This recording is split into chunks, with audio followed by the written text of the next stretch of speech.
all right? So you know.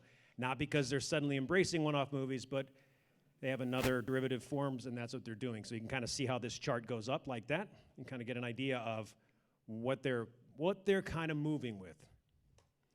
Movies are getting longer. You ever notice that?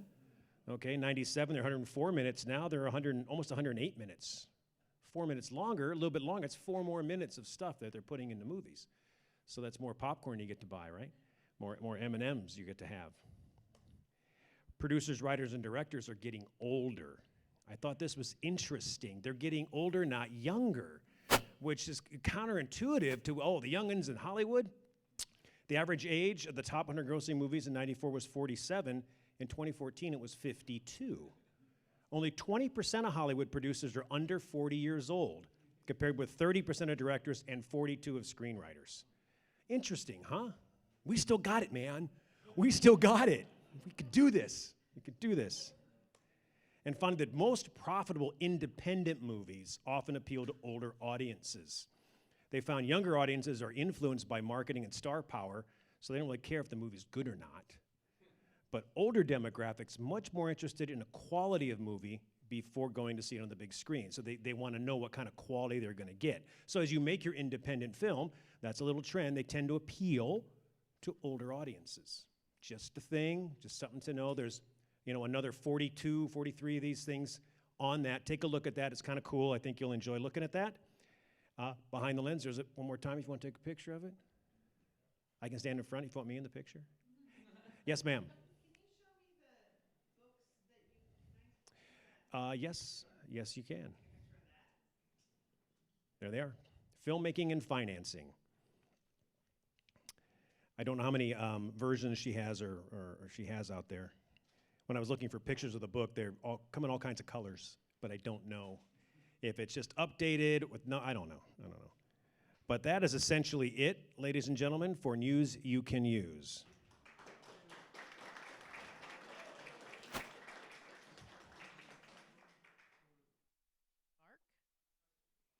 Question. Yes, Greg. Yes, sir.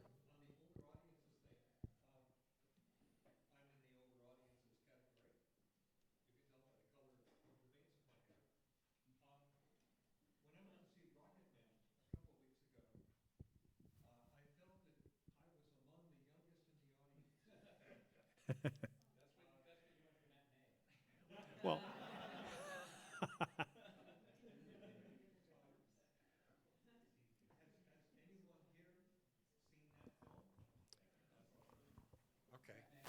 most of the older folks have seen it. I don't see any younger hands coming up. So maybe that tells. There we go.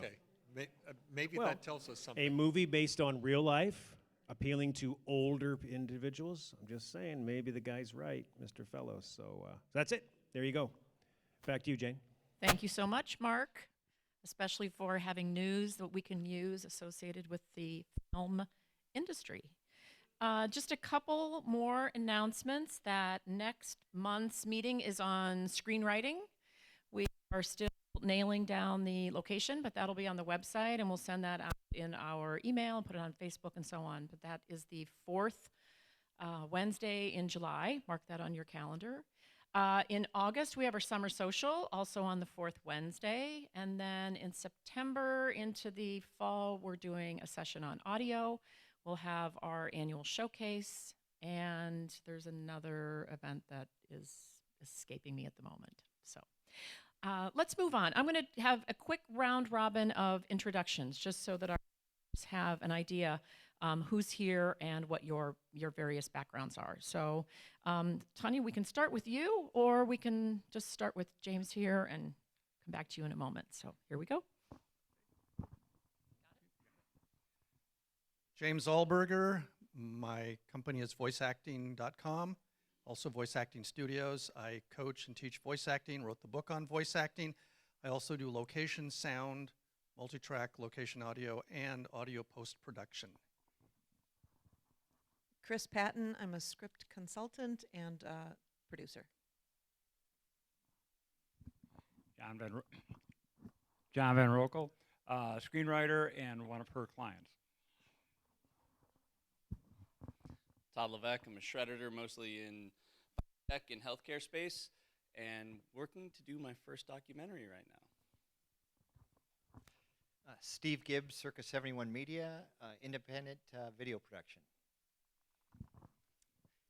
Isela Gibbs with Circa 71 Media, and I'm the director of most of our productions. So, Alan Brockington, San Diego-based actor, artist, musician, and filmmaker who's currently working on a documentary.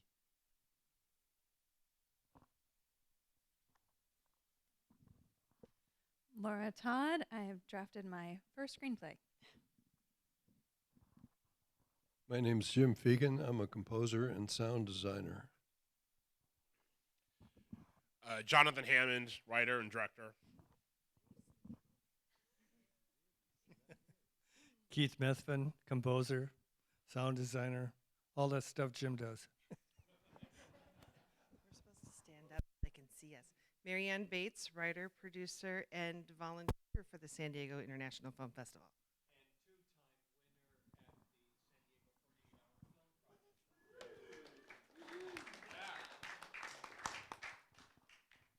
I'm Stephen Mickelson, Bad Cat Films. I'm a producer and director. I'm Elsa. I'm a production designer, set builder, costume designer, costume maker, prop master. I don't know. I like making things. Oh, and winner.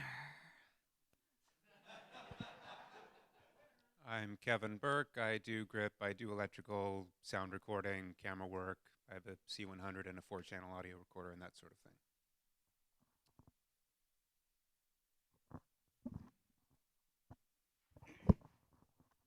Harold Frazier, writer, producer. Kevin Marty, freelance, editor, shooter, membership committee. David Rains, actor, writer, director. I also teach screenwriting, which if you come to next month's meeting, you will find out firsthand. Christine Gatlin, writer, producer, actor.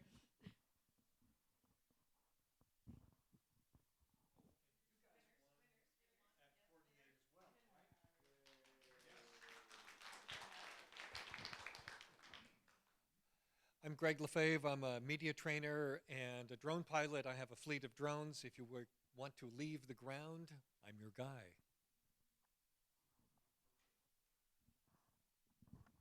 I'm Mateo. I'm a writer and producer. Bob Unger, I'm a shooter and editor. Dan Roper, I'm a producer, production manager, and Mateo behind me is one of 3 of our students who worked on an Emmy Award-winning television program. We just won an Emmy 2 Saturdays ago for Trevor Hoffman enters the Baseball Hall of Fame, and so they can put on their resume that they are proud of working on a show that won an Emmy. There you go. Diana Garcia, I'm a job placement specialist here for Options for All for Film and Media, and that's it. Okay, my name is Julian Valera, and I am currently co-directing a short film called A Wad of Lies along with some of the other students at Options for All.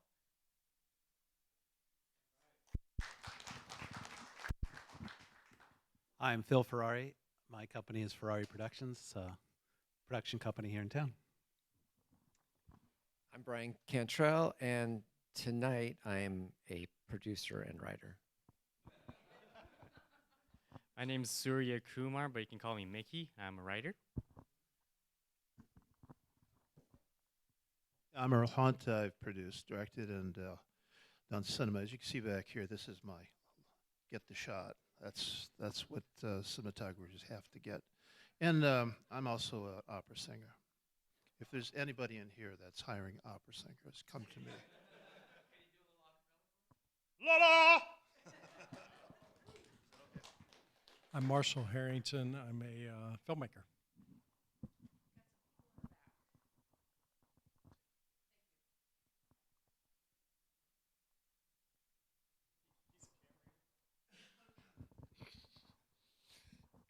I'm Jordan DeVries, and I am a writer, director, camera operator, a little bit of audio, kind of whatever you need. I've been working on projects for Options for All since last October. Hello, my name is Chase Salazar.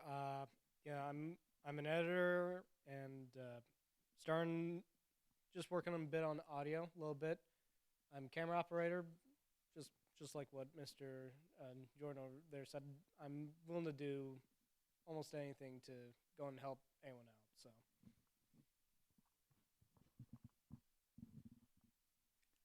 Hi, I'm Sasha, and I produce and edit and write, and my specialty is documentary. Mark Mason, I do the news you can use, and I also am a director predator. Is that what they would call you? One of those things together? A predator with a director, a director predator. Yeah, so that most of us are predators. That's kind of what we do. And here's one of the great predators around. Video DNA, that's my production company, about 5 years old now, when the advertising company kind of went a different direction. I do a lot of streaming, this multi-camera streaming. I have a couple different podcasts that are out right now and working on a new one. Tom Kinnaman, by the way. Hello. Hey, Greg. I'm Rich Varville, owner-operator of RSVP Films. I'm actually on the board of San Diego Media Pros as well. And we're going to be doing a couple testimonials right after. So anyone that wants to be on camera and just talk about SD Media Pros, like how much you love it and you love us and all that stuff. But we would thank you very much. Dan Roper will do that. I'm Jeff Trober. I'm a director, producer, DP, and the voice for Seismic Software. Seismic. There we go. Anybody else? Oh, all the way over. Nope, got them already. I'm just following directions. And I'm Jane Hare. I'm a producer, director, writer. I just want to say another thank you to Options for All. This is really very cool that we have a number of students here tonight, that we have Dan Roper here tonight, but I'd especially like to recognize Chase and Jordan, who are helping out with our live streaming crew. Jordan is on the camera right now. Chase helped with setup, and he's there behind the live streaming table. I just think it's really important, and I'm very appreciative of having them participate tonight. So thank you. Oh, yes. David and Christine, come on down. Every month, someone organizes the meeting. And this month, it was Christine and David. So take it away. You're not here to hear me talk, but I'm going to do it anyway. So you finished a film, I'm sure. How many actually submitted to a film festival before? How many of you have had a lot of success or felt like you knew what you were doing submitting to film festivals? Okay, well, that's why we're here, because we want to step up our game, and as a result, or because of that, we want to hear from the most professional people, especially the most professional people in town, ones who have already stepped up their game and can show us how to wend our way into the back alleys or front alleys of film festivals. And you thought you were going to sound stupid, Todd? Anyway, so Tonya Mantooth, ladies and gentlemen, she'll be talking to you about the San Diego International Film Festival along with Stephanie Inscoe, and I think we'll learn a lot. So Tonya, take it away.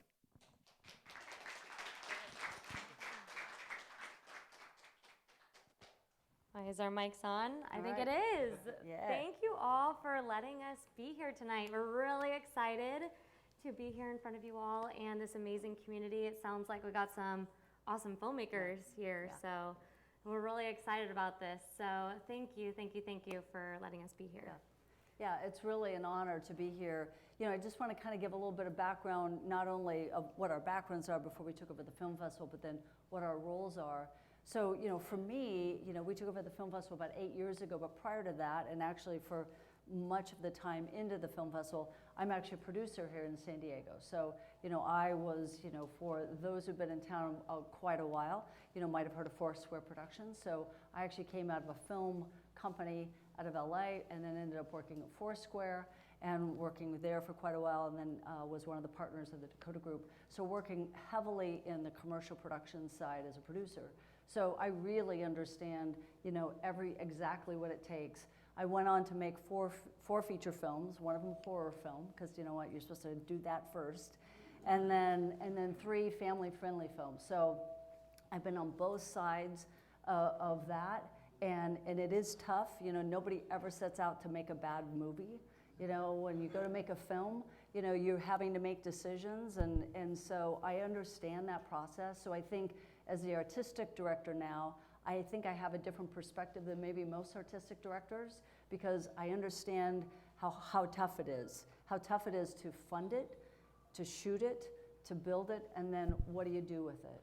So, I have a tremendous amount of empathy for those that are working to get in the film festival. So we're really passionate about that and helping filmmakers, find their way and support them in whatever way. So do you want to give a little bit on your background? Yeah, so I am the festival producer of the San Diego Film Festival. So I oversee logistically the whole festival, and I work in the programming department with Tonya, and we curate the festival. And I work with all the screeners, the programmers, and all the people that kind of make it happen for and all the distribution companies and studios up in LA. So I work with a lot of them. I have a lot of connections, and a lot of as well as Tonya. So we work with them to kind of make sure that the festival program happens every year. So what I'm really excited about is that the difference between Tonya and I is that she's very on the artistic side, and about the whole industry, but I can kind of talk to you about like screeners and about the logistical. So it'll be great to kind of give you the download on that. So yeah, so we're gonna go ahead and get started here. Yep. And we're gonna give you kind of a little sneak peek on what the festival is about. If you haven't seen our highlight reel or about us, you're about to learn all about what the festival is. So this is what it is.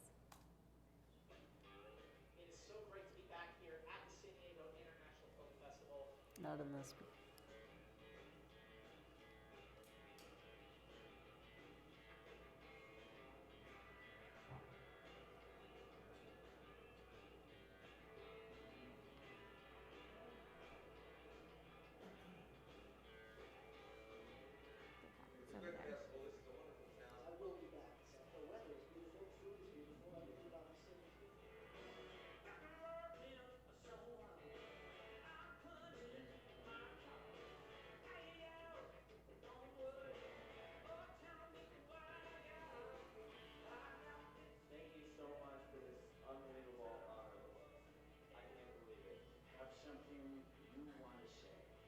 Sets you apart from the others.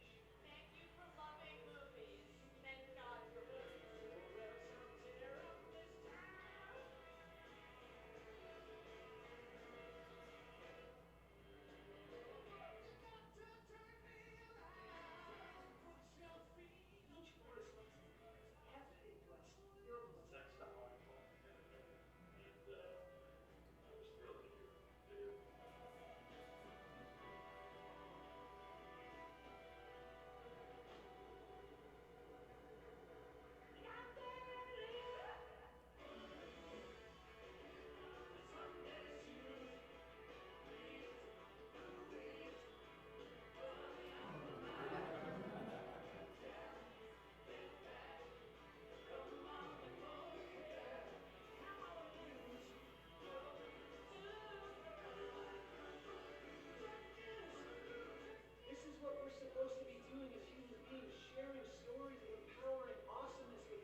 So, we like to have a little fun along the way. And, probably in that footage, you probably saw, Stephen and Elsa in that, because they've been great supporters of us and come out for all of our events, not only the festival, but also year round. So thank you, have been tremendous supporters, so we really appreciate it.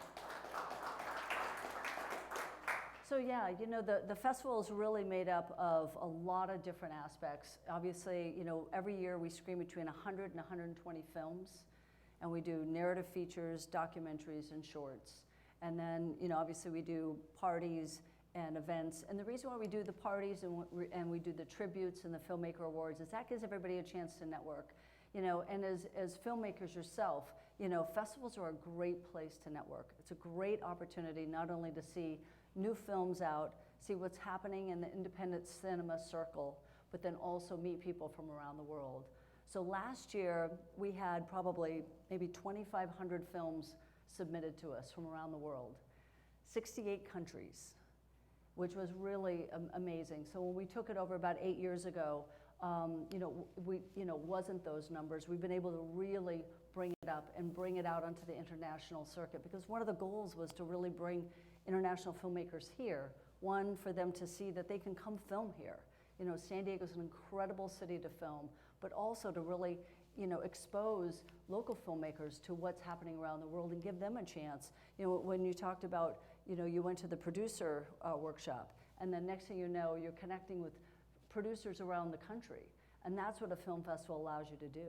So, you know, it's so important, you know, to come and network. We do industry panels, which are fantastic. We'll have distributors, we'll have screenwriters, we'll have people who are active in the business, and they, after the panel, they sit and they'll talk to anybody who wants to talk to them.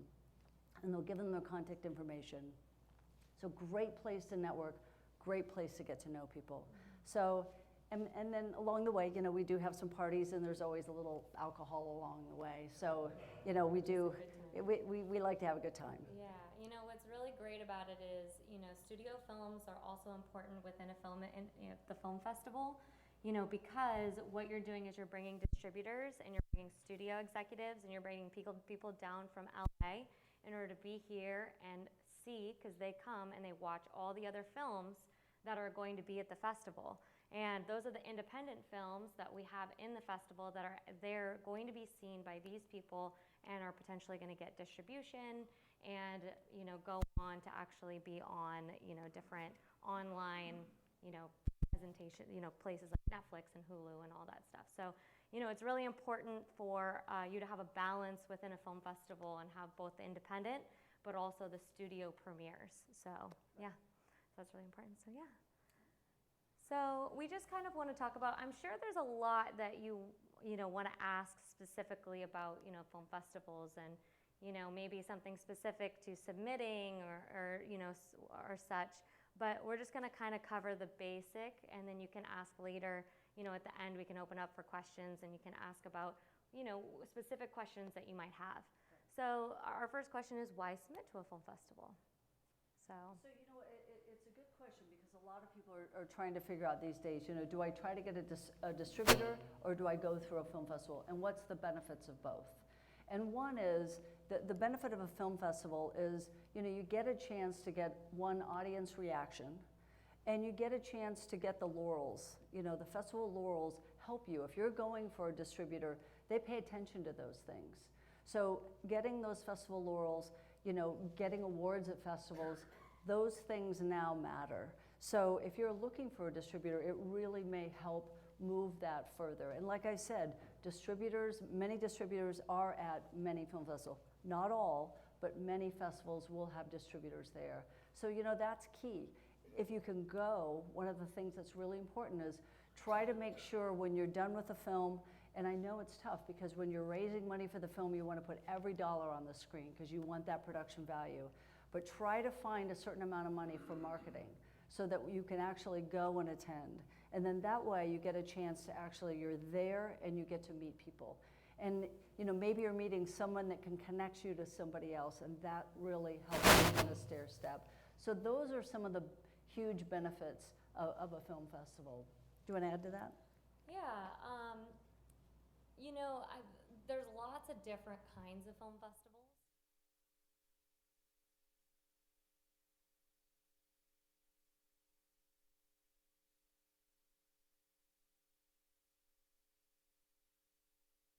A lot of films, I've seen a few films where they've just kind of gone from shooting directly to VOD, and they haven't gone to a film festival. And like Tonya said, those laurels are actually, you know, a little bit more important than some filmmakers might think. Distributors look at it, you know, and people like think when you're sitting at home and you're watching Netflix, you see those laurels pop up on a screen, you're more inclined maybe to watch the film. So it's kind of something to think about, you know, as a filmmaker. Yep. Yeah. Absolutely. So a lot of people will ask us which platform to submit on. You know, there's a variety, but there's only a couple that have kind of come into place. Stephanie heads up all of our screeners. So what she's put into place is a whole system of screeners that start watching films in January. We open for submissions in January. We close mid-July. And so, you know, filmmakers will submit, you know, no more, we don't get any more DVDs or Blu-rays in the mail, but why don't you talk about the different platforms? Yeah, it's definitely transformed, you know, over the last couple years, you know, from DVDs, Blu-rays, and now we're getting all online, you know, submissions, obviously. So the big ones, which I'm sure you've heard of, is like Without a Box and Film Freeway, are probably the two you guys have heard of. Film Freeway, Without a Box is closing. I don't know if you guys know this. It's actually owned by Amazon, and they're closing it this year, I think in December. And now Film Freeway is the big, you know, platform to submit on. It's very user-friendly. It's a lot easier. We're seeing a lot more submissions come from that platform. And there's a lot of other smaller platforms. You know, there's like Fast Home and Fast Owl and Inktip and things like that. So there's a lot of different other kinds. And a lot of festivals go on lots of different platforms. You know, how it used to be is that Without a Box tried to, like, you know, take out the whole industry, and they said, oh, you can only submit through here because, you know, this is the only place that we're gonna be able to accept films from these festivals. So they tried to make sure that only festivals could use their platform. So, you know, kind of strong-armed us a little bit. And what Film Freeway did was Film Freeway said, hey, you know what, we're gonna open it up to everybody. Any festival can use us, and we're not gonna tell you that you can't use another platform. So once we decided to say, no, we wanna go with, you know, multiple platforms, we kind of steered away from Without a Box. And a lot of festivals are doing that now, and you're gonna see a lot more like Sundance and Cannes and, you know, Tribeca. They're gonna be kind of moving towards that Film Freeway platform. So, you know, if I was a filmmaker, I would do Film Freeway. It's easy to use. It's, you know, most festivals are going to be on it within the next year. So, yeah. You know what, and when you go on the platform, obviously every film festival talks about, you know, what's unique to them. And that's a great way to find if you're a fit. You know, if you've got a film that's in a genre, then, you know, you can really, it helps you identify. You know, and then the great thing is if festivals look at different tracks, you know, it's good for you to be able to let them know, you know, what tracks. So, if, you know, if for instance, we have a number of specific tracks that we look for every year. You know, when we wanted the film festival to really reflect San Diego. So because of it, we have a film on military films, really dealing with issues of the soldiers and PTSD. So I always program for that, as well as environmental or sustainability issues. So that's a track that I always have. Also, a Native American. I always highlight Native American filmmakers and films that are about what's happening on tribes and reservations. We also have social impact films, so documentaries that are dealing with what are some of the global issues around the world. A couple years ago, I added a new track because there was such an interest around it, and that was equestrian. So what I didn't know was San Diego is the largest horse-to-person per capita outside of Kentucky. Who knew? So everyone, from El Cajon to Rancho Santa Fe and out, it is huge. And so we started, curating a small track of equestrian films, and it's been a huge community. Am I missing any tracks? I think I got them all. Yeah, I think for us, yeah. What's interesting about it is, if you go on to Film Freeway or whatever platform that you're going on, you can actually look up genres, and you can find film festivals that have those specific genres, and you can search it, and you can say, hey, we're going to submit to this festival, because what's great about that is that those festivals, like us, might be specifically looking for those type of films, and there might be a smaller amount of those type of films, being submitted. So let's say, yeah, we have 2,500 submitted to us, but we might only have like 60 films that are submitted in the equestrian category. Right. So, and that is across the board at all film festivals are like that. So if you have a very like niche genre-based film, then find those film festivals that are, specifically in that category. Right, absolutely. So what are the best film festivals to submit to? So that's a good question. Obviously, you kind of have festivals that are tiers. You've got the what we call the market festivals. So those are the tiers. It starts with Berlin. It goes to Sundance, then Cannes. It's Toronto. It's Telluride. It's South by. Those are the ones where the studios are there and the distributors there, and they're there specifically to buy. So, those are the market festivals. Then you have the second tier. Then you've got a whole layer of film festivals that are Oscar qualifying. So if you want to be considered for an Oscar, you need to be accepted at one of those festivals.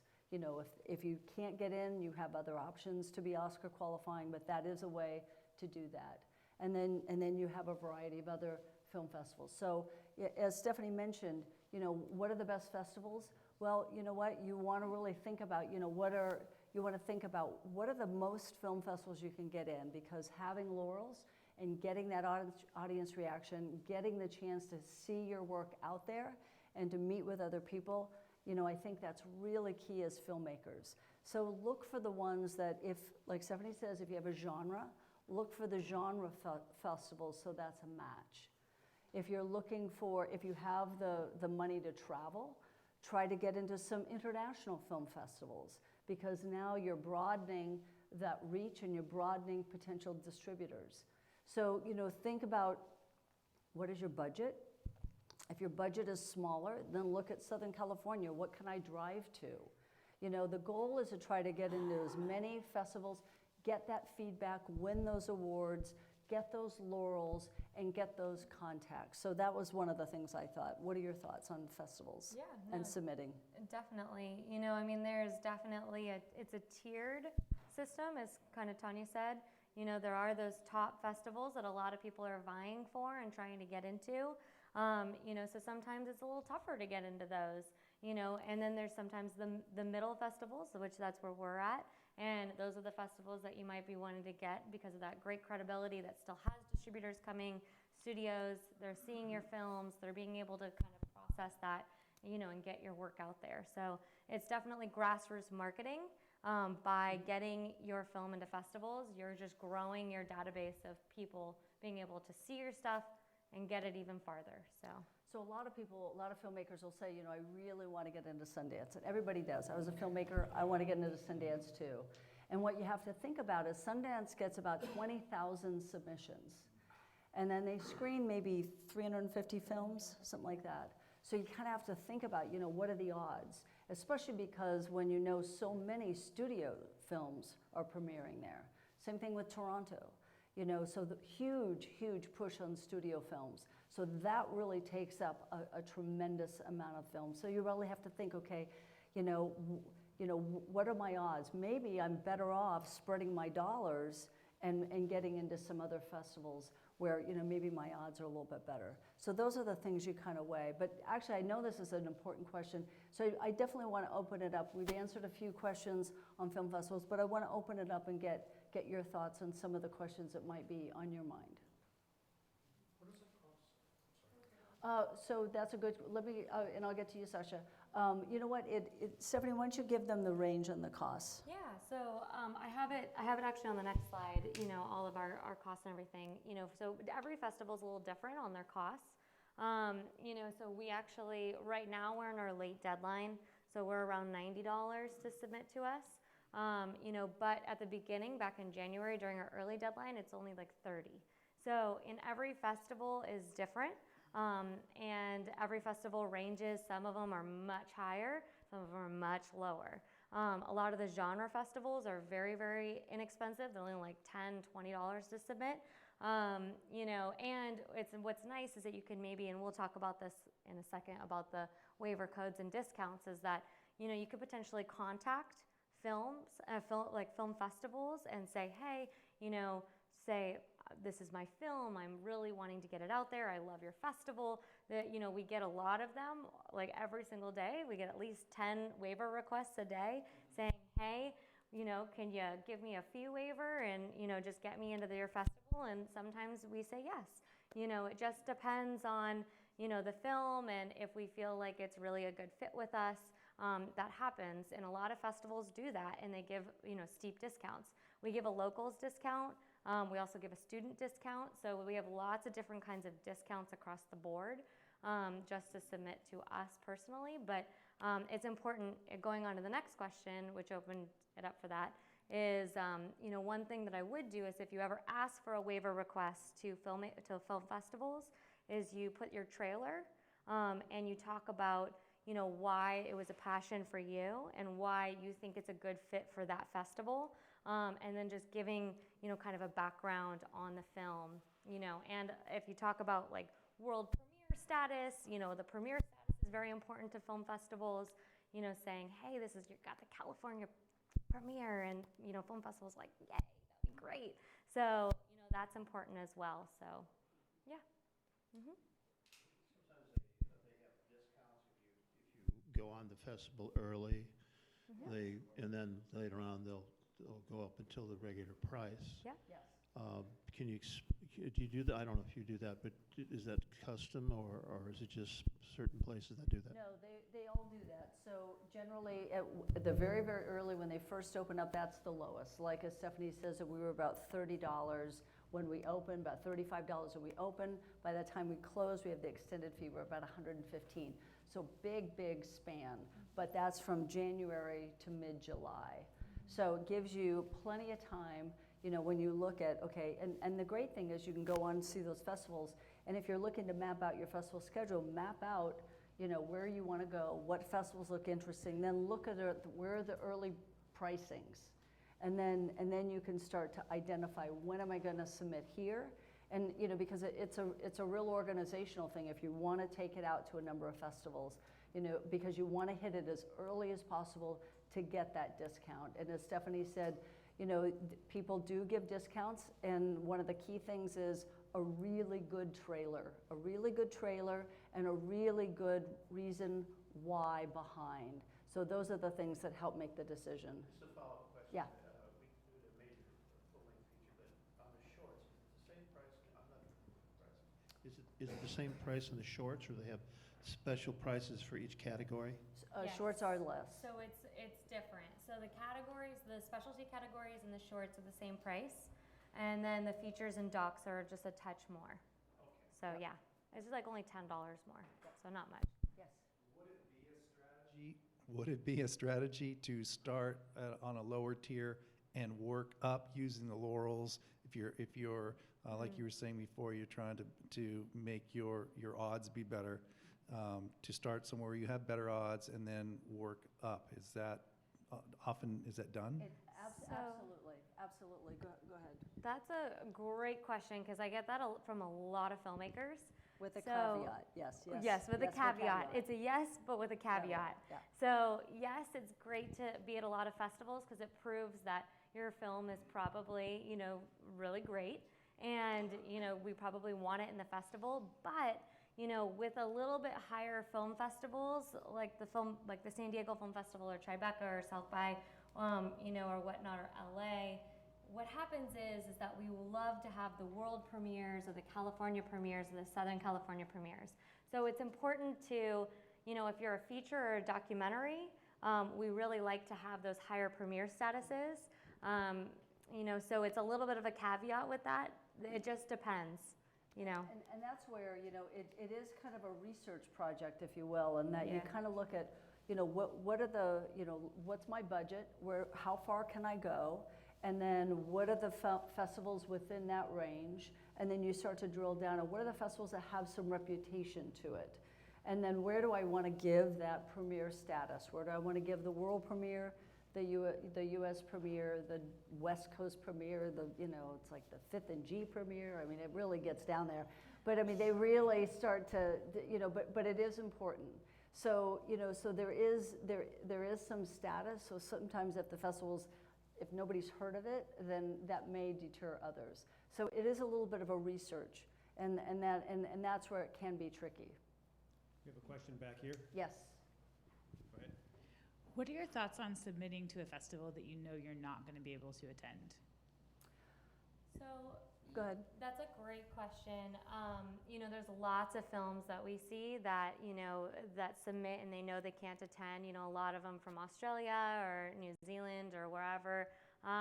It's okay if you can't attend. I see a lot of filmmakers that sometimes aren't able to attend. It's great to get, again, those laurels and have those for your film. I think it's more impactful for you as a filmmaker to attend, only because, again, that's that connection. Those are your grassroots marketing efforts in order to kind of propel your film forward. So you're getting half, but you're not getting the most out of it, and that is to actually be there. And sometimes film festivals, and we've heard this, sometimes when it comes down to if they're starting to narrow it down, and we'll ask, everybody will ask, are you attending? And if you say no, it may make the difference between you getting in and not. So because obviously, we always want a filmmaker to be there. We want we want a Q&A afterwards. That's why you go to film festivals, is to hear from the filmmaker, what was the inspiration, what drives them, and to give that opportunity to engage with the audience. Yes? Does schmoozing work? Oh, schmoozing, absolutely. That's why we always have alcohol. So I mean, so I've heard that people will send flowers, cookies, stuff to the film festival. Oh, you mean to us? Yes. And not only, and I thought you meant just schmoozing amongst the crowd. all the way Okay, to, all right. saying, to us. all the way to promotions. Oh. All the way to saying, hey, I'm going to bring in these people to, if you screen my movie, I will bring in press, I will do this stuff. Do those things work, make a difference? So this is why We don't get enough schmoozing. address on That's our right. website. Yeah. It's really why we don't, actually, because we actually have gotten a lot of people arriving in the early days, arriving physically there to give us cookies and things like that. So we kind of we deter that now because we want to make sure that it's equal playing field for everybody. That's important for us. But for press and, all of that, that goes with a film, if you're going to be promoting your film, that's definitely a great thing. So after you get, in the final rounds normally is when we'll reach out and kind of say, hey, are you able to attend? What else kind of going on with you? Are you, what, and that does weigh. Absolutely. Like a lot of people, they'll shoot a film in LA and they'll say, we're going to bring the whole cast down. Yeah. So, absolutely. That does, when things are equal, it does give an edge. Follow up with that. Yeah. Does it help if your director or your actors are part of the industry already? Like, depending on when they're submitting the movie, if they're saying, well, I have this actor in the movie, does that sway you as well, that actor might show up, or they're in the project at all? You know what, you always take note of that. I mean, if you've submitted to film festivals, then there's a director's letter. We always read the specification, who's in it, what are the screenings, where else have you been? All of that is always read. And so, if there's an actor of note, we always take notice of that. At the end of the day, you know what, the film has got to be good, and I've seen plenty of films where they hire a noted actor, and he shot for one day, and his name is right up top, and the rest of the film really struggles. And so I won't go that way, but that they did it for a reason. So, and that's valiant, and I totally get that. But at the end of the day, the film has got to stand on its own. It's got to be a strong story, strong production value, and all of the things that make a good film. Pardon? And have merit, absolutely. Yep. Well, hold on, before we go, let's go back. There are stories about festivals suggesting that a film be modified before it is submitted or modified after it is submitted to stand a better chance. What are your thoughts? Most notably, having a film shortened. Well, I would, I mean, there are plenty of times I wish filmmakers would shorten, and I certainly understand because I've sat in an editing bay and I understand how hard it is to do that. We don't do that. We won't give them, that guidance, like we'll take the film. A lot of times we'll get a film in progress. Like they'll say it's not completed and we'll be viewing it. We know it's still an edit. If it still is an edit and we feel like it's a contender, I might say we would like the running time to be a little shorter, but probably only if it was in progress because, from my standpoint, if you've taken it all the way through final finishing and somebody tells you you need to take 10 minutes off, that's tough, and that's going to cost tremendous money. If you're still fluid a little bit, then I know it's a little easier. Do you want to add to that? Yeah, no, that's exactly what I was going to say. So, yeah. So is My question is a little different. Mine's more on a production standpoint. I've been a volunteer for a couple years, and it amazes me how much goes on behind the scenes, how many theaters you have. You have so much coming and going, and your admission fee or your submission fee is not that expensive. Mm-hmm. So how are you making all the money? I know it's from ticket sales and costs, but how do you pay for these theaters? They're not free. And all the food's not free, the drivers aren't free. The cost to run a festival is phenomenal, and you seem to just make it look like it's easy, and it's not.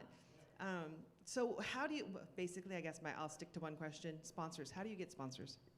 Well, and sponsors is a big revenue, and sponsors are tough. I mean, it's taken us a while to build the credibility, to build the numbers and attendance, to build, kind of the respect in the industry, and then the respect in the corporate community that we can deliver, we can deliver the right demographics, and we can communicate that to them. So that is a big revenue source for us. We're also eligible for grants. We go after grants every year. We get grants from San Diego, but we also have other grants that we get. We get film submissions. We have our passes and tickets. We sell everything from a $16 ticket, to a $600 pass. So and everything in between. The $600 gets you, the VIP treatment, and everything in between. We have our patrons and our donors. We're incredibly grateful to them. I mean, they really help us tremendously. They believe in what we're building, and so they write much bigger checks to help support and to help us grow. So it's really, we have a number of revenue streams that we're constantly working and constantly out there because we want to build as big a platform for filmmakers to be seen. Like as you can see from there, we honor celebrities every year. A lot of people will say, well, why do you honor celebrities? Why do you do that? Well, for us, if we can shine a bigger light on the festival, and we can bring celebrities, that brings the press, that brings the crowd, gets people out of their home and come, and then the next day they go sit in the theater and they see your film, that's what I want. I want a full theater for you, and I want you to be in multiple screens, and I want many people to see your film that would never see your film otherwise. And that helps do that. So bringing the press out is significant. Last year we had 300 press from around the world come and cover the festival. So we were really, really honored. So that's exciting for us, but it's more exciting for us because they're covering filmmakers. So when you've got press from out of the country here and they're interviewing filmmakers that may be local or not that far from San Diego, to us, that's when we had a good day. So the celebrities, that's fantastic too, but for us at the heart of it is making the filmmaker experience a positive one. Mm-hmm. Yep. Any other questions before we move on? Yes. Yep. Well, I have an operating voice, so I can talk very. Yeah. You mentioned something about a director's letter. I don't want to interrupt you, but are you going to get into all those a director's letter? You said something about a director's letter sent to you or something? Well, it's actually part of the platform. Go ahead. It's actually part when you submit on a platform, Film Freeway Without a Box, or all the platforms have it. There's an area where you can write a director's letter. And it's basically from the director, and you say basically your heartfelt piece of your heart of why you made this film and why it was so important to you. So, so.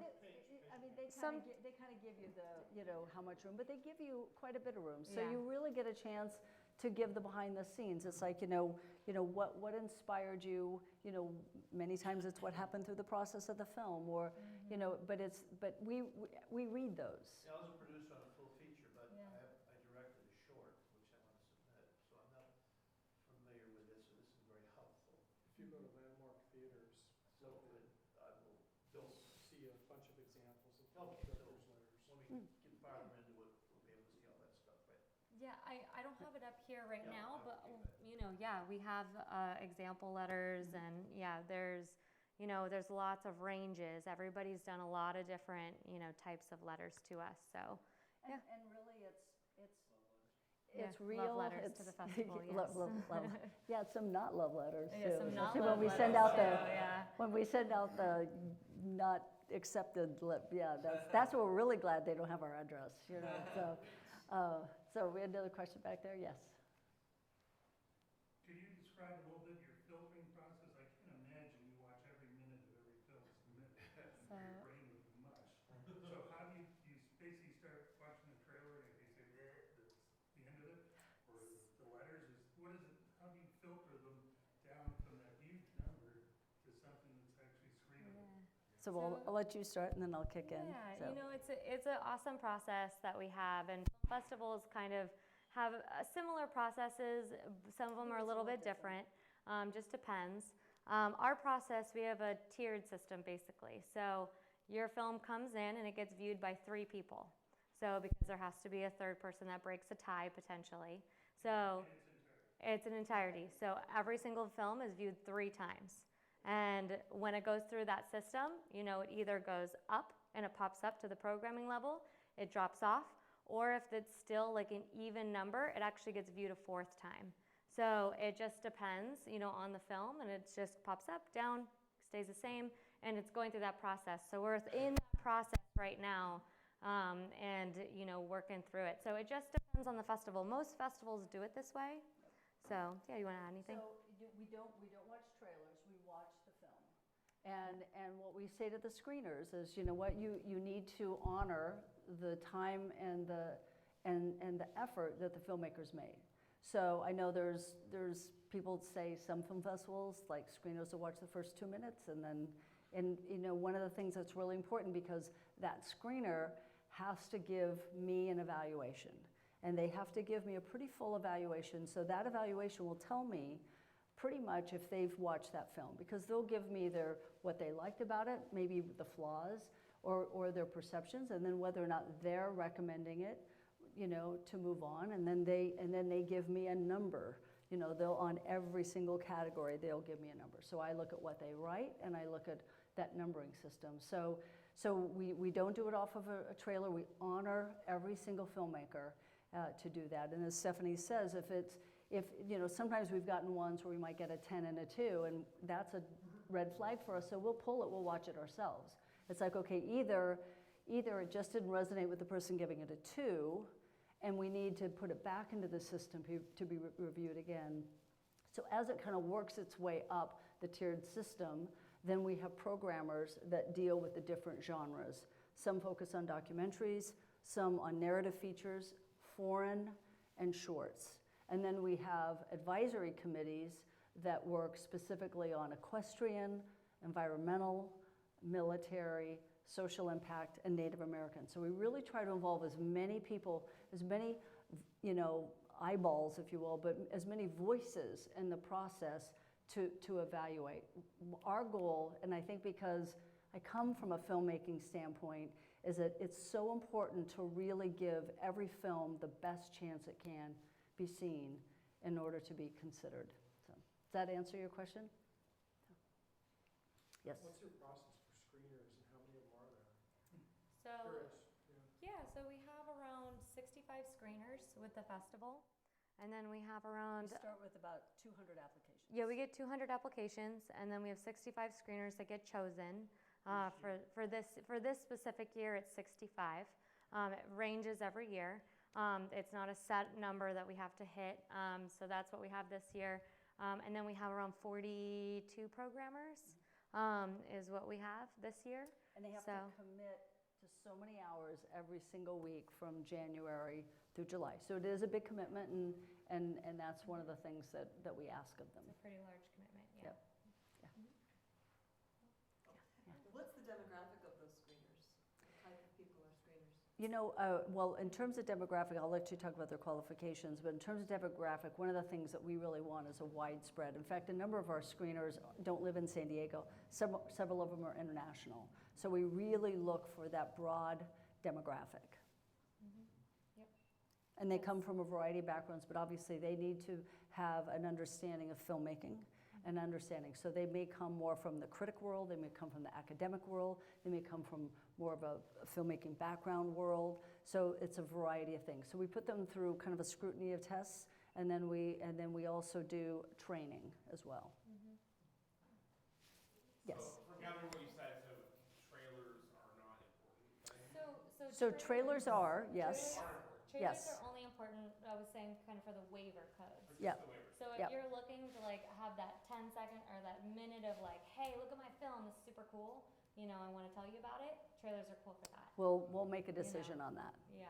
And trailers are great to have because sometimes you just want to get a little glimpse of it, but most of the screeners don't watch the trailers until after they view the film. Right. That's kind of my protocol. Because we have seen trailers that were fantastic, the film wasn't, and vice versa. Because as we know, editing a trailer is challenging. And so, you know, it isn't always indicative of a good film. It is a specialty, yes. I was just going to comment on how far into the film the screener watches. I can't speak to other film festivals, but I happen to be a screener for SDIFF. I watch every single minute because I know that as myself, as a filmmaker, I want somebody to give me that accommodation. And secondly, you really don't know when a film is going to turn around. It might have a rough beginning, but if it turns around later, it might be something that's really engaging. So I have to watch every minute because I can't comment on everything unless I do. And if I have some sort of uncertainty as to whether or not I dislike the film because it's not my thing, I will make sure that I mark that as such and say maybe somebody else should look at this because I'm not sure I can be objective based on the material. So I'm a filmmaker myself. I want someone to give me that time, so I want to do that to other people. And thank you, and you give great comments. And I always appreciate it when screeners will say that, because that's honest. You know, not every film is for everybody. And I too, when I'm watching a film at that phase, you know, I watch every single minute of it. It is important. Yeah, we have a lot of screeners that, you know, just don't prefer horror. And we have some screeners that prefer horror. So, you know, we'll tend to move certain films towards the programmers or screeners that enjoy that specific genre. So, yeah. Do you guys have any questions before we move on to the next?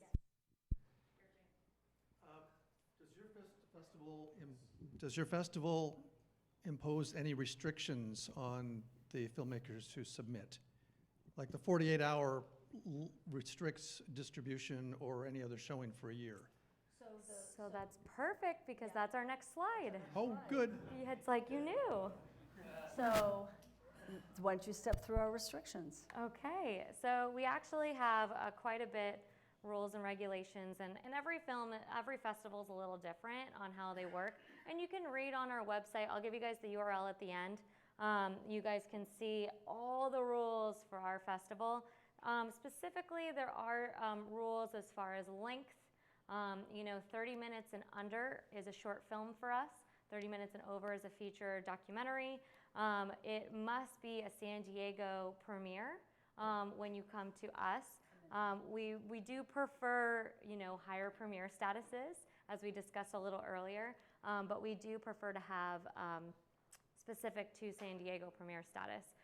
We have lots of different kinds of categories, so we've been through. Usually the film of when it needs to be created, it needs to be created, completed after January 1st, 2018. So that would be a year and a half from now. And so that's kind of the cycle of that film. This is our fees currently. on our top right there. And yeah, do you want to have any? I want to talk about short films and the length of short films. So one of the things, and I think this is, this is probably true with most festivals, is, we put shorts in a 1 hour block. So if your short film is 30 minutes or 35, you know what, it's going to minimize your ability to get into a festival because you're going to take up half or most of the block.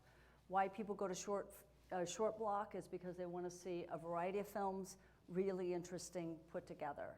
So, you want to see 3, 4, 5 short films in an hour block. If your film's running 40 minutes, most festivals are going to have a tough time, doing that. So that's the one thing to think about when you're doing a short film. And, so that's my thoughts on that. And the sweet spot for short films, I would say, is usually 12 to 17 minutes. Yep. Is usually the sweet spot for that length. It's really easy to fit films, and when you're curating that section of, that track, you're trying to look for films that really work together, that are cohesive, that run, and kind of like you're watching a feature film, basically. So we're creating it based on your guys' films. And, we look for films that match up, kind of equally with timing and things like that. This is what all festivals do. So, yeah. Yes. Is that TRT or RT? TRT. TRT. TRT? Yeah. Yeah. Yeah. Yes. How short can a short film be? 30 seconds. We've had films that have been like 2 minutes long. Yeah. Yeah. Yeah. That's what I was distracted when you said this. You said you only went premieres. A minimum of a San Diego premiere. Minimum. So if it's already premiered in San Diego, and a lot of people ask us, so when we say premiered, like a lot of times you'll make a film and then you do a private screening for cast and friends and things like that. That doesn't count. It's if it premiered at another festival and it was shown and those laurels, you got laurels for that. So if you premiered in LA, that's okay because that you still have the San Diego premiere. Does that make sense? Yes. Okay. Yeah, your film outs in San Diego, yeah. I mean, well, you know what? I mean, we say that, but sometimes my feeling is if I love the film, if I really love the film, I don't prefer that because obviously you want to take it to an audience that hasn't seen it. But I would say yes. I would say yes, please do. All right. Yeah. All right. Okay. It's just something that we say to just kind of keep the premiere status. We just kind of want to keep the premiere status high so that we're not, the film hasn't been shown like 20 times in San Diego. Right. That's kind of why we say that, but we do make exceptions sometimes. And it's so, interesting as festivals in town, we kind of get down to the wire in terms of timing. Like Asian Film Festival follows us not too far and Film Out before us. And so what happens is that sometimes we'll both accept and then, it's a little bit of a competition for it.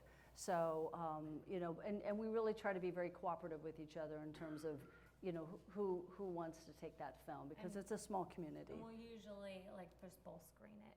Right, we usually both screen it, yeah. Yeah. Yep. So yeah, you guys have any more questions on this slide? Yes. So what's the difference between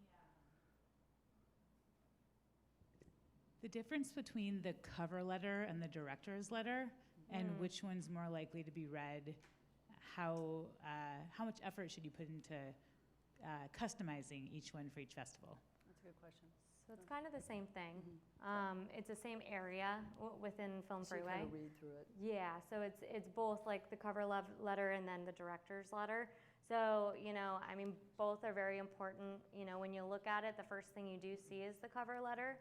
But a lot of our screeners, I make sure that they, kind of click over to the director's letter. Both are kind of important. I mean, the cover letter also, where people will say, listen, I grew up in San Diego, I went to school here.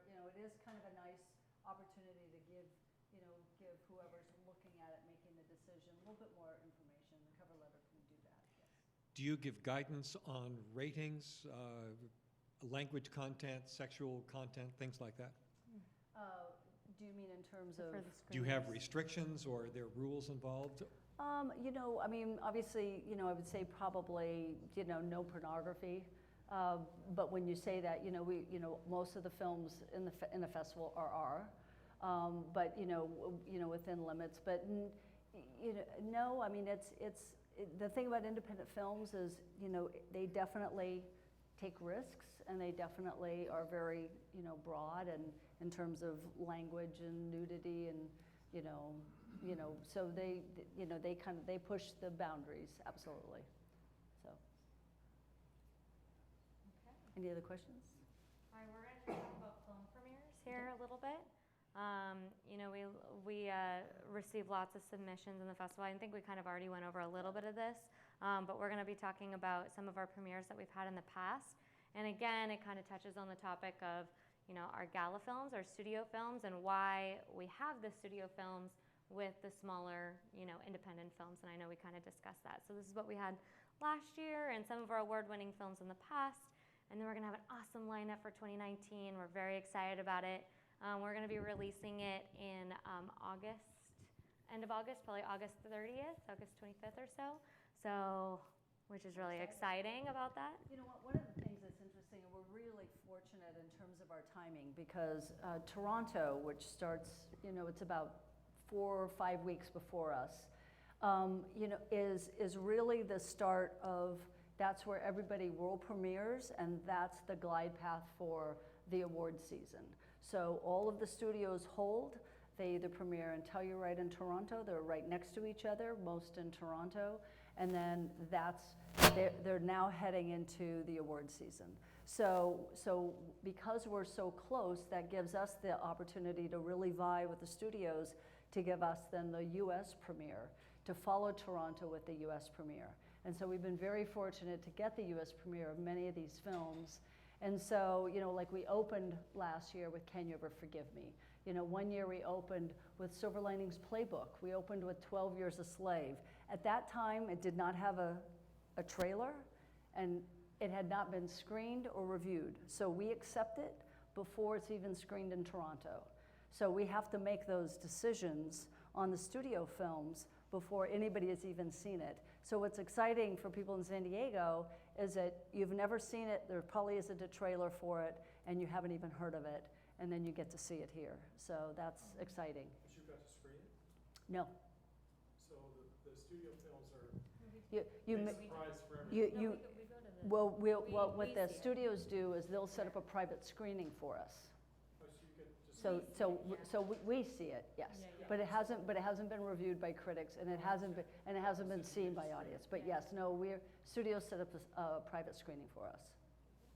Okay, so about premieres and stuff like that. So, how do you promote the movie without making it seem as if you're forcibly shoving information down the critics' throats or the judges' throats? You mean, well, what we do is, you know, we promote the festival, and obviously, you know, let everybody know, here are the films that we're going to be screening. Her film. I think she means as a filmmaker. Do you mean as a filmmaker, or do you mean with the film festival? As a filmmaker or someone on a production team. Got it. So as a filmmaker, you know how to, you know, not, you know, kind of say, hey, am I saying it correctly? Say, hey, here's my film, and yet at the same time not forcibly shove stuff down people's throats or whatever you call that. Okay. Saying. I'm not sure I understand. Yeah, so I mean, you know, there's an elegant way to kind of, you know, introduce your film, especially on, you know, a platform, and just kind of say, you know, hey, here's my film. I'm really excited about it. You know, also having it in a film festival is really important as well. You know, that's a great way not to, you know, shove it in people's faces. And I think really coming from the heart, like, you know, why did you make that film? And why is that so important to you? And then you're not forcing it on anybody. It's really you're coming from the heart. And we care about that. Okay. Yeah. It's called a pitch. It's called, that's right, it's called a pitch. Yeah. So any other questions? Yeah? I was just curious, since I'm on the outside. The festival, I mean, when you started this festival, and once festivals started, yeah, I mean, they call them festivals. It's like a carnival or whatever. What was the real reason? How did that all come about? I mean, it's maybe going back a little bit. And what's the purpose, real purpose of your function and of the festival and your goals and everything like that? Your particular ones for controlling it or running it.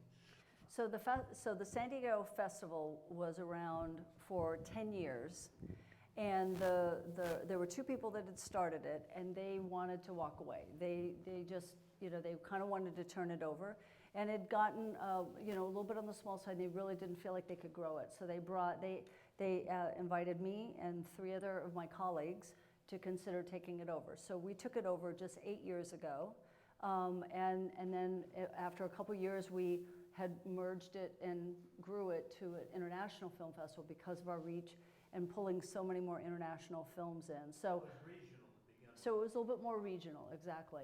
So when we took it over, there was a couple things, and that's an interesting question. So as a producer, I looked at it as a business model, and as a producer, you're always balancing the creativity as well as the business side. So I saw, it's interesting to be part of an arts organization that really highlights independent cinema, but also can be an economic driver for a city. And so when you look at a film festival, and you look at film festivals like Tribeca, that started in 2001, right after 9/11, to rebuild the economy of Lower Manhattan because of 9/11. And today brings $120 to $150 million back to Manhattan. So when you see it as an economic driver, that's interesting, but then also to be part of a really strong arts organization. Just curiosity to follow up. From the festivals you've had, who have you catapulted up? Directors, producers that are maybe well known today from San Diego? From San Diego, you know what? I don't know about from San Diego, but our first year there was a young man who won Best Documentary. And it was an incredible film, and it was his first documentary. And from that win, he felt motivated to go up to LA and start editing more and start really branching out as a filmmaker. And so we were really incredibly proud of him because he was the producer, the executive producer, had the story, financed the film on Mudbound. And now has gone on to do a number of other films. But he felt like the success of winning at a festival really gave him the courage and the impetus to continue on. And we've had quite a few, experiences like that with filmmakers that have gone on and been able to kind of propel themselves within the industry because of the laurels and the connections that they've made within the festival. There truly are a lot of contacts, that come to the festival that they can then go on and grow. Entering and attending. And just attending. You know what? Even if you don't enter that year, just come and attend. Go to the panels. Just come and just go see screenings. See what other people are doing around the world. Talk to the filmmakers after the Q&A. See what they're doing. Exchange contact. We have seen more filmmakers team up that don't even live in the same city and have done great films together. So it really broadens your horizon. Marty? The value of it, having spent many years working in the tourist information business and working with the tourism industry, the San Diego International Film Festival helps bring people to San Diego and puts heads in beds. People stay here. That helps elevate the community image as a film-loving city. And you do an awful lot for the prestige of the city. And thank you so much for continuing it on and keeping it part of the film festivals that we see so many of here in San Diego. Thank you. My question is, last year you spoke at BizX and about how wonderful BizX was helpful to you. And as a BizX member, I was very excited thinking, oh, maybe I can get the gala tickets or get some special tickets from BizX because I'm a BizX member. But last year there was no way that I could find that although you got so much from BizX, as a BizX member, how could I use my BizX dollars to get tickets to the film festival? Will you be involved in BizX this year so that BizX members can use their BizX membership to enjoy the film festival? Well, first of all, I'm a huge fan of BizX. We were the very first ones to come on when they adopt. We did actually put tickets and passes into BizX. And they're in a little bit of a growth mode, so it didn't actually get out to the members. Because they didn't know how to Exactly, and actually we've done it every single year, but again, they're growing, we're hugely supportive, and we certainly understand, we've gone through growth modes ourselves. We always offer passes and tickets in BizX every year. Yeah, in BizX dollars. You know what, we're gonna meet early with them and do it because absolutely, we love them, and when they've been incredible supportive of ours, yes. Thinking about Mark's News You Can Use segment earlier, what are you seeing in terms of trends for films that are being submitted this year? I would say one of the biggest things I've seen is the influx of female filmmakers. Tremendous. It's really, really exciting. I mean, 8 years ago, I would say maybe 85% were men, 15% were women, and I started to see that climb. But really, in the last 3 years, I've really seen that accelerate. So when you think about it, if I started to see it 3 years ago, what that meant was, then that was 4 or 5 years ago, it was starting to happen because it took them a couple of years. So I loved to think that that is moving forward. I am seeing so many more female filmmakers, female writers. It's really, really tremendous. Genre this year? Is there something new, or is there something that you're specifically looking for that's not being made? That's an interesting question. We definitely see trends. It's all of a sudden people will focus on a certain genre. It's quite fascinating. I think it's one of the most fascinating things about our job is that you don't really realize, you go into screening and you have you don't know what you're about to see, and you watch and you start to see the same types of, topics, that year.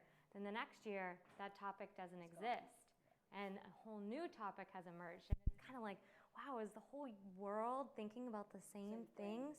So it's kind of crazy, if you really think about it. We are seeing, I'm personally, you can talk about more like the social issues and stuff that maybe you've seen this year, but I've seen a lot of films about dating apps and dating sites and, online dating and all of that. So I've seen a lot of those this year. So that seems like a common trend. One of the things we notice, and we have a shorts track called Global Consciousness, and that's all documentaries or featured shorts or narrative shorts that are dealing with global issues. And what we really find interesting is obviously because, short film production is much shorter than full feature, but there will be topics that are covered that are happening around the world that, we haven't really even heard of. And what's interesting is maybe 6-8 months later, now everybody's talking about it. So you see these filmmakers in Afghanistan and in Israel and the Netherlands, and some of the things they're dealing with. I mean, some of the issues in terms of the white supremacists and the KKK. It's like we're way back because it was hitting them long before, and it was hitting short films and coming out in short films before it was really in the news. So that's another reason to come to film festivals. You're seeing really interesting topics that are happening around the world. Yeah. Any other questions? Yes. Can you talk about your thoughts on the San Diego filmmaking industry? Most notably, what have you seen in terms of the growth of the filmmaking infrastructure, if there is one here in the San Diego area, and most notably the San Diego Film Office? Well, obviously being a producer for so many years, I've seen it, I've seen the cycle, and it was so hard to see it. I was more, at that time, more on the commercial side. So when I was doing most of the commercial work, that's when Stu had his studio. So, everybody had a much bigger opportunity to work, whether you were on the crew side or whether you were an actor. And so, it was hard to see that start to really shift and to see more and more ad agencies, going out of town. And so it is a challenge, and I hated to see the Film Commission go away. I'd love to see it. I'd love to see the city really, really understand what it takes to build a production community and really understand the infrastructure that it takes and the kind of incentives that need to be in place to start to bring producers here and make San Diego a viable option. I mean, we're such a great town, to shoot in. And so I would love to see that happen. And I haven't seen, the mayor willing to. This is live streaming, so love. Yeah. The mayor is a tough job. So but I would love to see the city really care and really understand what it takes to rebuild the production in town. Because a lot of people think we need studios, which would be great, but we can still build production without studios. We need to get the work here, and then the work will start to generate the money to build the studios. But somebody's got to be out there marketing to get the films here, to get the series here, to get that, so everybody can get back working full time. So, yeah. It has to do with just the way we watch TV now. We cut our cable now, and we just go to Netflix and Amazon Prime. So I was wondering, who chases who? If you win something at the film festival, do you get chased by Netflix to see if they can put you on their platform, or do you beg them to get admitted? I'm not really familiar with. You mean as a filmmaker? Yeah, as a if you filmmaker? do win an award. Right. I go through so many categories. I never find anything that I'm really happy Right. with. So Netflix. Do you want to address that? So it's a great question. Film festivals aren't really a part of that process. That's kind of between you and a distributor. So it would be the distributor would vie for your film in order to go on a certain platform. And usually distributors have connections within, Hulu or Netflix or wherever that you'd be then putting your item, your film But on you there. want to get your film in front of the distributor, or you want to have that chance to have that face to face. And that's where a film And festival that's where a comes film from. festival can do it. I mean, I've seen at the end of a film festival, I've seen filmmakers have 3 distributors vying for their film. And that's a great place to be. And that's one of the things that we work really hard, and that is to get as much industry down here, for filmmakers to have a chance to talk with people. Does that happen in San Diego Film Festival? Yes, yeah, we have distributors here. Yeah, and especially the panels. The panels, last year, we had every single producer on that panel had done a major film that had been up for an Academy Award. So, and they also had their own studio, and they all stayed until they talked to everybody who wanted to talk to them. So, and that's one of the things that we really insist is if you're going to be on a panel, we want you to be accessible to everybody in the room. Yeah. This question comes from someone watching live stream. Is it the mayor? It is not the mayor, but I think we should all write the mayor a letter. I think that should be our homework for tonight. Earlier you were talking about press packages and in your submission, and this person wants to know how much a press kit, money for promotion, gathering an audience makes a difference in getting the film accepted into your festival or any festival. So the press kit, you want to talk about that? Yeah, so the press kit is not a mandatory thing when you submit to a film festival. It depends on the film festival. Let's start there.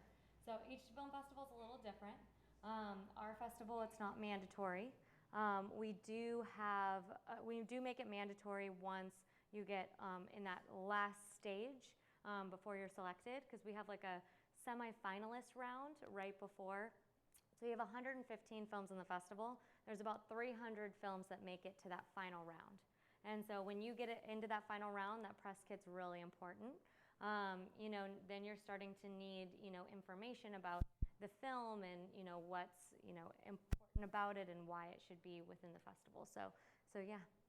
Is You know, that one of the things nicer? we do, we have a PR team here in San Diego, so, and we do this especially for San Diego-based films, is that, you know, we'll take those filmmakers and then we pitch all the TV stations.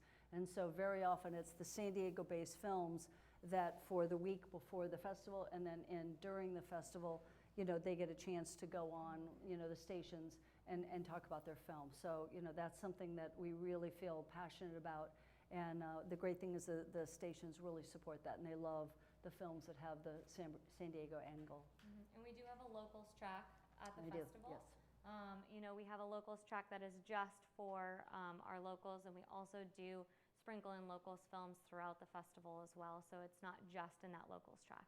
And I just want to say, Stephen and Elsa, we're underwriters of last year's locals track, so thank you very, very much.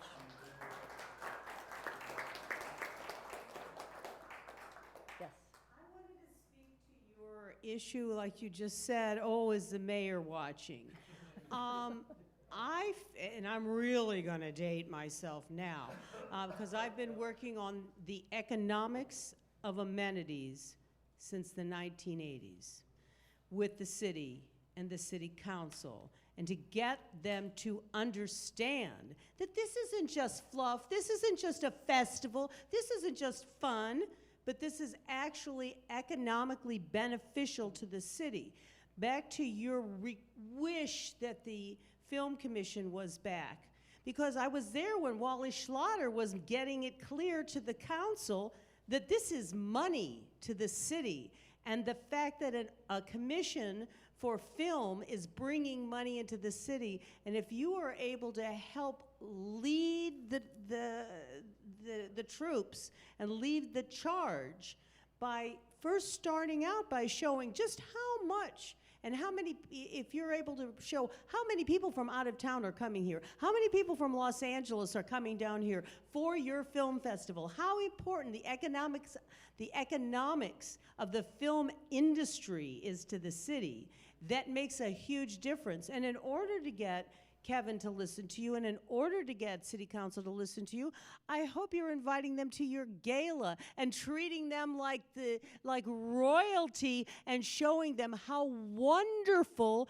this industry is and how welcome they are to become a part of it, and how much better everything will be once the city is part of this and part of the commission, because we all benefit. Well, and I agree, we do all benefit. And we do track all of our economics. You know, I almost every year I'll go before the Tourism Marketing District and talk about what our ROI is. You know, what we've brought in. We do a number of things, both downtown and ArcLight, which are both of our villages, where we do a thing called flash your pass. So if you have a pass and you go into a place, we have all these partners, whether they're restaurants, boutiques, coffee shops, whatever, they'll give you a discount or something for free because you're a festival pass holder. So it's our way of encouraging everybody to go see a film and then go have some lunch, and then really support other festivals. Even more important, bringing the numbers of people you are bringing from out of town. Yes, and we track that as well. So absolutely, and you're right, a strong film industry in town absolutely is an economic driver. Absolutely. So we're just about out of town,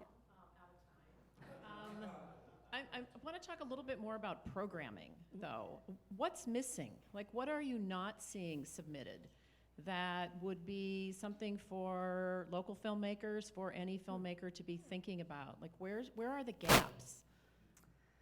Gosh, you know what? We see such a wide variety, and you know, and I think honestly, I would say, you know, it's, you know, find something that's of interest for you. You know, so if you want to be a storyteller and you find a story that nobody's told before, you know, find something that you're passionate about. So it really has to come from that, I would say. You know, it's harder if you're trying to, force it into a genre. You know, because it's got to come from a lot of passion, a lot of hard work. You got to raise that money, so you really have to believe in it. So that's what I would say. It all comes down to good storytelling. You read a story about a city that doesn't have a film bureau. You know, yep. That would be interesting. But anyway, cities sometimes look at this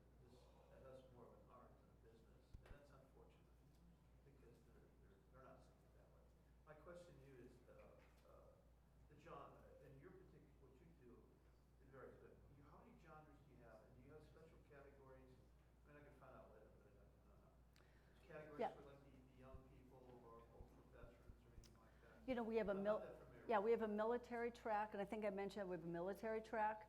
We have a environmental sustainability track. We have American Indian. We have equestrian, and we have social impact. So what are the social global issues? So what's awesome about the San Diego Film Festival is that, you know, there's lots of festivals in town, which I go to all of them. So I love the film festivals in San Diego, and I please urge you to submit to all film festivals in San Diego because they're all amazing. You know, but what makes us a little bit different than the rest of them is that they're mainly niche categories. So they're just focused on, you know, Asian Film Festival, Asian, you know, Latino, Jewish Film Festival, Jewish, you know, so there's very specific niches. We try to cover all different kinds of, you know, categories, and we try to cover everything within the festival, not just any specific category. We do look for certain genres because we want to showcase San Diego as a whole.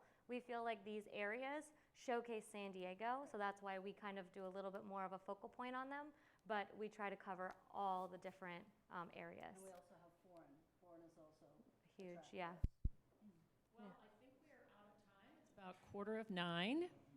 So I want to say thank you to Tonya Mantooth and Stephanie Inscoe for all of the details. Thank you so much for being here tonight. We've talked as a board of directors before about the possibility of maybe doing some sort of a partnership around a panel or some sort of educational event, since that's really what our organization is about, is education. So maybe we can talk about that going forward. I know that our members would really enjoy that. And now, if everybody will pull out their raffle tickets, we have a couple of goodies to give away tonight. We have some things that we have been gathering from NAB, from Cinegear, and from the Produced By conference. Does everybody have raffle tickets? Yes?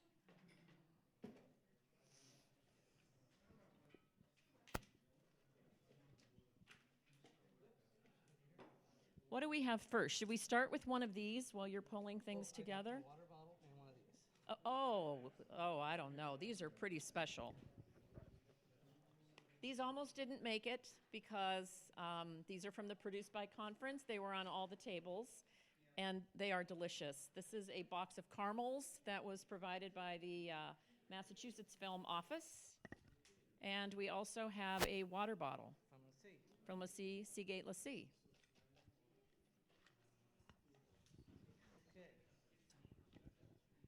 All right. So it's 185-3309. All right.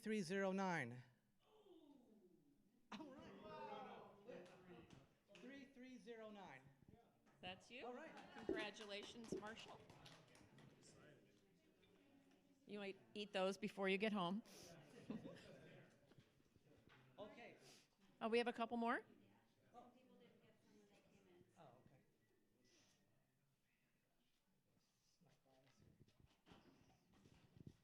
What do we have? This is a Micro Max little derby and some more caramels. And another package of caramels. I'm sorry. So this is 3284. Last four digits. 3284. 3284.